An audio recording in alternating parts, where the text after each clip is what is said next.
पति बहुत प्रिय होता है, या पत्नी बहुत प्रिय होती है, या पुत्र बहुत प्रिय होता है, उसके अंदर जो जीवात्मा कौन है? भगवान है। भगवान है, पक्का समझना। जीवात्मा इसलिए कहा जाता है वो शरीर भाव में है। जैसे एक आदमी रिक्शा चलाता है तो उसे रिक्शा, वो खड़ा हो जाता है। फिर वही पैसा कमा के टैक्सी खरीदे, एक टैक्सी, वो खड़ा हो जाएगा। रिक्शा कैसे नहीं खड़ा होगा? तो इस शरीर में भाव होने के कारण उसे जीव कहा गया। वो ईश्वर शक्ति है, वो ईश्वर स्वरूप है। बस अब बिना भजन के बात समझ में नहीं आएगी, इसलिए हम बार बार कहते हैं कि नशा छोड़ो, गंदे आचरण छोड़ो, राधा राधा नाम जप करो, दूसरों के प्रति दुख देने वाली भावना न रखो, सच्चे आचरण करो, अभी समझ में आने लगेगा। बहुत भगवान हमारे प्यारे लाडले हैं। जब पत्नी के हृदय से भगवान अंतर ध्यान हो गए तो कितने घंटे आप रख सकते हैं उस शरीर को?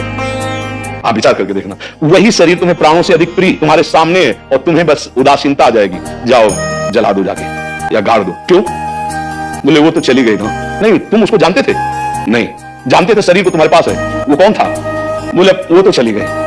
अब ये शरीर किस काम का? पता, तुम शरीर से प्यार वैसे भी नहीं कर रहे थे, तुम उसी से प्यार कर रहे थे, पर उसको जाना था। बात समझ रहे हो ना? चाहे पुत्र हो, चाहे पिता हो, चाहे पति हो, चाहे माँ हो, कोई भी हो, अगर हम प्यार करते हैं तो अनजाने में उसी परमात्मा से करते हैं। जब अंतर ध्यान हो जाता है तो हम उन प्रिय शरीरों को नहीं रख सकते अपने पास।